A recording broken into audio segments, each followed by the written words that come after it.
On an autumn morning in Portland, Maine, the crisp scent of fallen leaves filled the air as antique appraiser Sarah Mitchell stepped into the Victorian home on Elm Street. The Whitmore estate sale had drawn collectors from across New England, but Sarah's trained eye immediately focused on a small collection of photographs displayed on an ornate mahogany table. Among the sepia-toned portraits and family gatherings, one particular photograph caught her attention.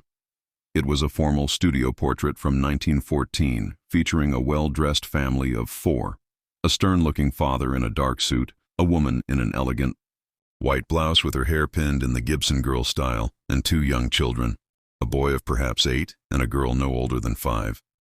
The photograph bore the embossed mark of Hartwell Studios, Boston, indicating it was taken at one of the city's most prestigious photography establishments. The family appeared prosperous, their clothing suggesting upper-middle-class status during the pre-war era.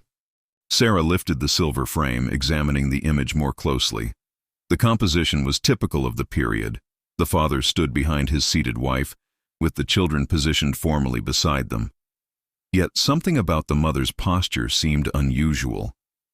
While the rest of the family gazed directly at the camera with the expected stoic expressions of the time, the woman's left hand was positioned oddly, her fingers curved as if concealing something. "Interesting piece, isn't it?" came a voice behind her. An elderly woman approached, introducing herself as Margaret Whitmore, the great-granddaughter of the home's original owners. "Do you know anything about this family?" Sarah asked, her professional curiosity piqued. Margaret shook her head. "That photograph came with some other items we inherited. I believe it belonged to a family named Patterson. Beyond that, I'm afraid I know nothing about their story." Sarah studied the image once more, the peculiar positioning of the mother's hand nagging at her instincts. Back in her downtown Portland office, Sarah placed the photograph under her professional magnifying equipment. Years of appraising antiques had taught her that the most valuable discoveries often lay in the smallest details that others overlooked. As she adjusted the focus and lighting, the image became startlingly clear. The father's mustache was perfectly waxed, the children's clothes pressed and spotless, but it was the mother's hand that drew Sarah's complete attention. Between the woman's fingers, barely visible in the original viewing, was the edge of something white. It appeared to be paper, a small piece, carefully concealed, yet not entirely hidden from the camera's lens. The way her fingers curved suggested she was holding it deliberately, perhaps hoping it would go unnoticed in the formal portrait. Sarah's pulse quickened. In her 15 years of appraising historical items, she'd learned that people often hid significant things in plain sight, especially during times of social upheaval or personal crisis. The year 1914 was particularly significant. It marked the beginning of World War I, a time when families across America faced uncertainty and difficult decisions. She photographed the detail with her high-resolution camera and enhanced the image on her computer. The white object became slightly more distinct, appearing to be folded paper, though its contents remained a mystery. Sarah reached for her phone and dialed her colleague, Dr.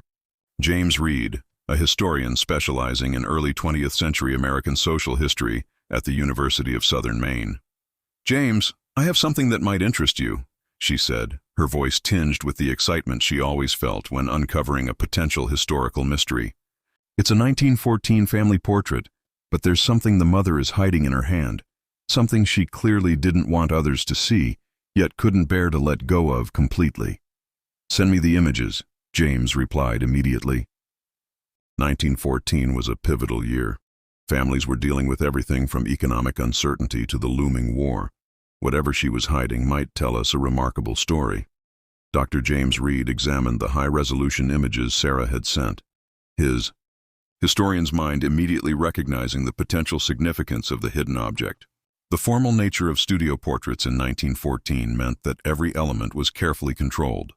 Nothing appeared by accident. "The Hartwell Studios mark is our first real clue," James explained to Sarah during their meeting at the university.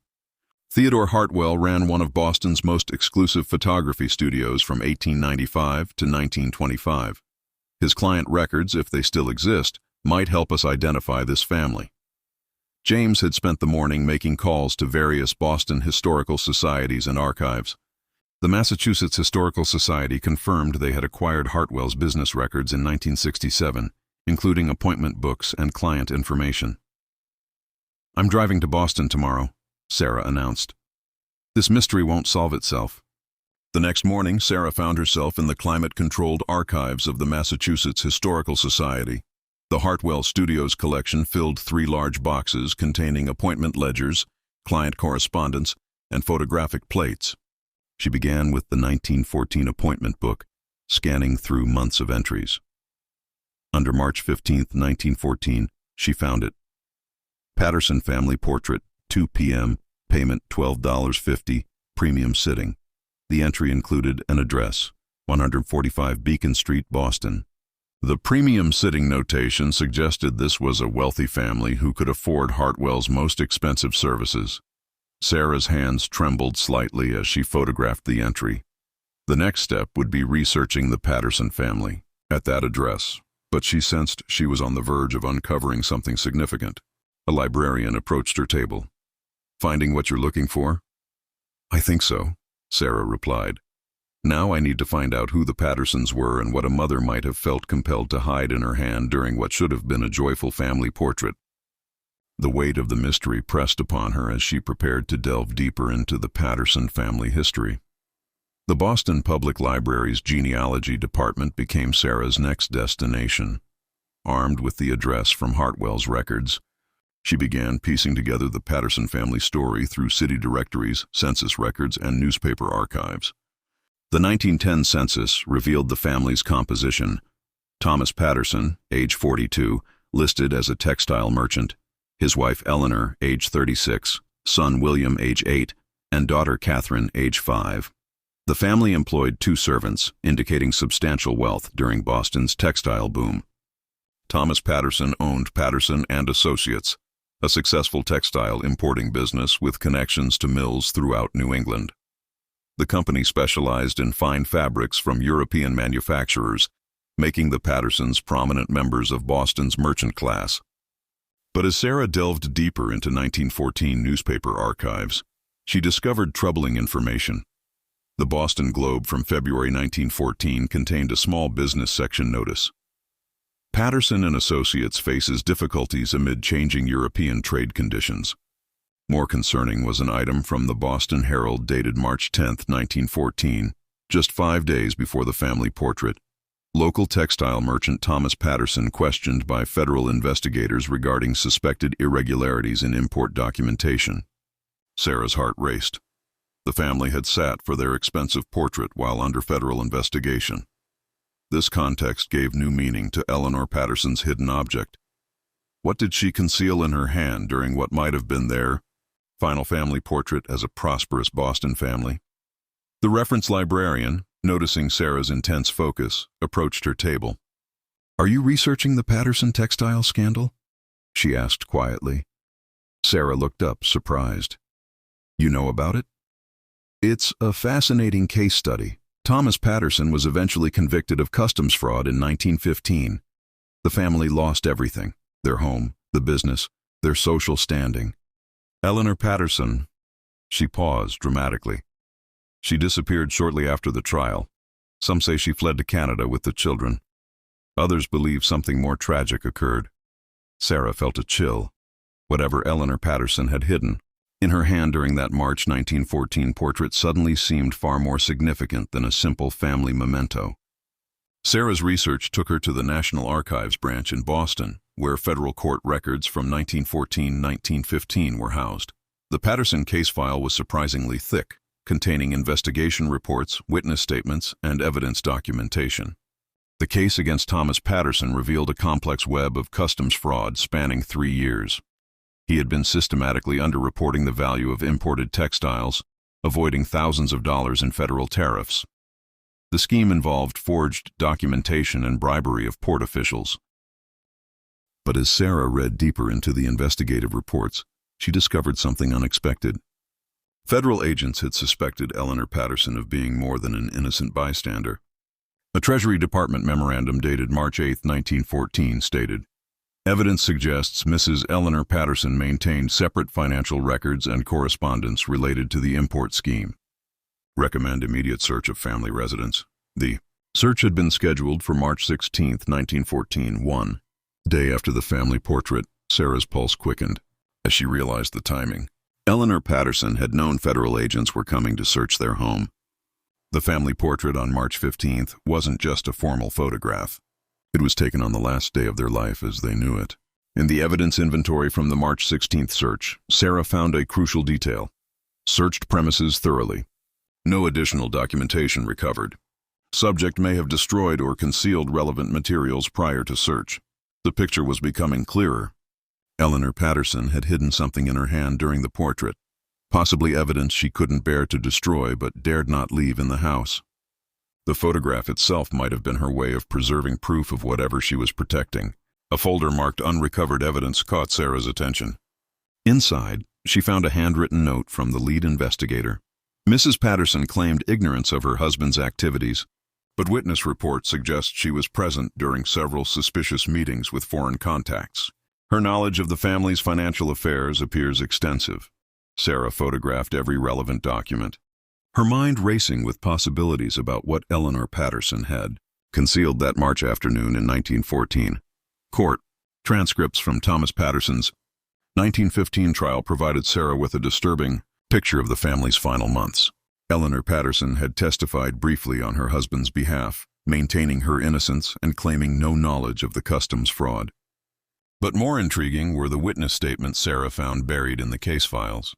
Margaret Donnelly, the Patterson family's former housekeeper, had provided testimony that was never used in court. Mrs. Patterson was always writing letters, especially to people overseas. She kept a special writing box that she locked and hid. In the weeks before Mr. Patterson's arrest, she burned many papers in the fireplace. Another witness, a neighbor named Robert Sinclair, had observed strange behavior. The night before their portrait sitting, I saw Mrs. Patterson in her garden very late, near midnight. She appeared to be burying something beneath the rose bushes. The most chilling testimony came from Catherine Patterson's school teacher, Miss Helen Rogers. After Mr. Patterson's arrest, Eleanor came to collect Catherine from school. She seemed distraught and kept saying, "I have to protect what matters most."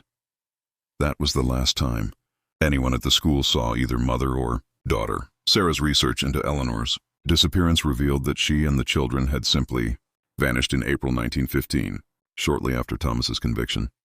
Police reports indicated they had left their Beacon Street home with only personal belongings, leaving no forwarding address. William Patterson, the 8-year-old son, had been enrolled briefly in a school in Burlington, Vermont in May 1915, but records showed the family left after only 2 weeks. After that, the trail went completely cold. The Boston Police Department had conducted a missing persons investigation, but it concluded that Eleanor had likely fled to avoid the scandal and potential charges of her own. No evidence of foul play was found. As Sarah read the final police report dated December 1915, one line stood out. Mrs. Patterson's disappearance appears voluntary. However, her knowledge of her husband's criminal activities and possible possession of undiscovered evidence makes her a person of continued interest to federal authorities. Whatever Eleanor Patterson had hidden in her hand that day in 1914, it had been important enough to risk everything to protect. Sarah's breakthrough came from an unexpected source. While researching Eleanor Patterson's disappearance, she had posted inquiries on several genealogy websites. 3 days after her Boston Archives visit, she received an email from a woman named Ruth Caldwell in Burlington, Vermont. "I believe my grandmother may have been Catherine Patterson. She always claimed her real name was Catherine, but she went by Carol Caldwell her entire adult life. She died in 1995, but she left behind some items that might interest you, including what she called her mother's secret." Sarah immediately called Ruth, her hands shaking as she dialed. Ruth was a retired teacher in her 70s, the granddaughter of the little girl from the 1914 photograph. Grandmother rarely spoke about her early childhood, Ruth explained during their phone conversation. She said her father had been involved in some kind of trouble and that her mother had saved important papers. She kept a small metal box her entire life, claiming it contained proof of the truth. Ruth agreed to meet Sarah the following day in Burlington. That evening, Sarah could barely sleep, wondering what Eleanor Patterson's secret might reveal after more than a century. The next morning, in Ruth's cozy Burlington home, Sarah finally saw Catherine Patterson's legacy. The metal box was small, about the size of a jewelry box, with the initials EP engraved on the lid, Eleanor Patterson. Inside, carefully wrapped in oiled cloth, were several items: a letter addressed to Catherine, a small photograph, and 3 folded documents that appeared to be official papers. "Grandmother made me promise to keep these safe," Ruth said softly. "She said someday someone would come looking for the truth about what really happened to her family." She always maintained that her mother was innocent and that her father had been protecting someone else. Sarah's hands trembled as she carefully unfolded the letter Eleanor had written to her daughter. The handwriting was elegant but hurried, and the date was March 15th, 1914, the same day as the family portrait. "My dearest Catherine," the letter began, "if you are reading this, then the truth has finally come to light." With Ruth's permission, Sarah carefully read Eleanor Patterson's letter aloud, both women hanging on every word from the past. "My dearest Catherine, if you are reading this, then the truth has finally come to light. Your father is not the criminal the government believes him to be. The real perpetrator of the customs fraud is his business partner, Jonathan Harwick, who has been using your father's name and forged his signature on documents for over 2 years. I have proof of Jonathan's guilt, correspondence between him and corrupt port officials, forged copies of your father's signature, and financial records showing payments made from accounts your father never knew existed. Jonathan threatened our family when your father began questioning discrepancies in the business. He said if we exposed him, he would ensure your father was convicted of crimes that could result in prison or even deportation. Today we sat for what may be our final family portrait. Hidden in my hand was the key to a safety deposit box at the First National Bank of Boston, box number 247. Inside that box is all the evidence needed to prove your father's innocence and Jonathan's guilt. I could not risk keeping these documents in our home, knowing federal agents would search it. If something happens to your father and me, you must retrieve this evidence when you're old enough. The bank manager, Mr. Charles Whitman, is a family friend who knows the truth. He will help you when the time comes. Your father chose to protect our family's safety rather than fight charges he knew were false.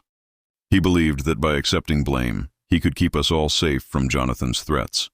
But I cannot let an innocent man's reputation be destroyed forever. Remember, my darling Catherine, that courage sometimes means protecting the truth until the right moment comes to reveal it. Your father is a good man who made a terrible choice out of love for his family." Sarah felt tears in her eyes as she finished reading. The hidden key in Eleanor's hand hadn't been evidence of guilt. It was proof of innocence, carefully preserved through more than a century. Ruth wiped her eyes. Grandmother always said her mother was brave. She kept this letter her entire life, waiting for someone who would care enough to uncover the truth. The next morning, Sarah and Ruth drove to Boston together, the metal box and Eleanor's letter carefully secured in Sarah's briefcase. The First National Bank of Boston had been acquired by a larger institution in the 1960s, but corporate records indicated that safety deposit boxes from the original bank had been transferred to the main branch downtown. Bank manager Jennifer Walsh listened intently as Sarah explained the historical significance of their request. While safety deposit box 247 had been sealed for over a century due to non-payment of fees, the bank's legal department confirmed that Catherine Patterson's daughter, as Eleanor's next of kin, had the right to access its contents. "This is highly unusual," Walsh admitted, "but given the historical nature and the proper documentation, we can proceed." In the bank's vault, safety deposit box 247 sat in a row of similarly abandoned boxes. When Walsh inserted the key Eleanor had hidden in her hand that day in 1914, it turned smoothly, as if it had been waiting for this moment. Inside the box were the documents Eleanor had described: detailed correspondence between Jonathan Harwick and corrupt port officials, bank records showing bribes, and most damning of all, practice sheets where Harwick had perfected forging Thomas Patterson's signature. There was also a letter from Harwick to Eleanor, dated March 5, 1914, that made the threat explicit. "If your husband continues asking questions about the import documentation, I will ensure he takes responsibility for irregularities he knows nothing about.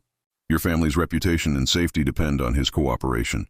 Ruth held one of the documents, her grandmother's vindication finally complete. She was right all along. Her mother really was protecting the truth. Sarah photographed every document, her mind already working on how to present this historical revelation. Thomas Patterson had been innocent, taking blame to protect his family from a dangerous man's threats. Eleanor Patterson hadn't been an accomplice. She had been a mother trying to preserve proof of her husband's innocence for future generations. The safety deposit box contained one final item, another photograph.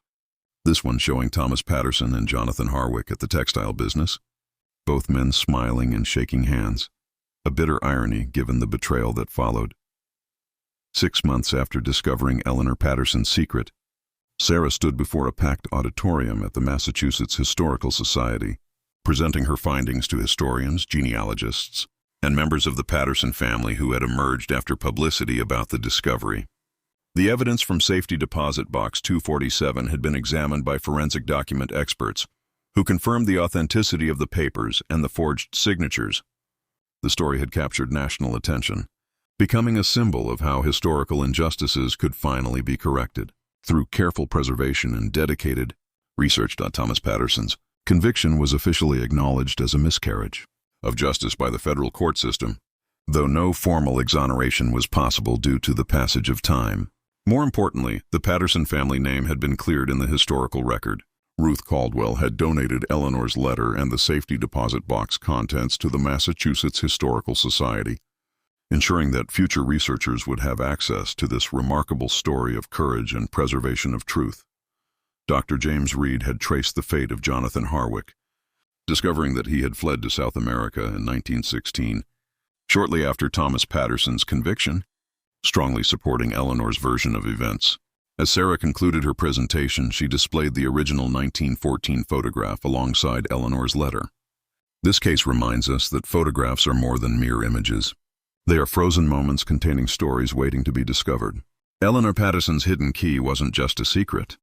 It was a mother's determination to preserve truth for future generations. In the audience, Ruth Caldwell smiled through tears, finally seeing her grandmother's lifelong faith in her mother's story validated.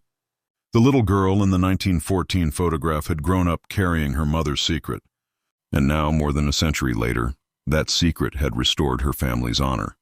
The 1914 studio photograph, once a simple portrait of a prosperous Boston family, had become a testament to the power of maternal love, the importance of preserving truth, and the reminder that sometimes the most significant secrets are hidden in plain sight, waiting for the right moment to change history itself.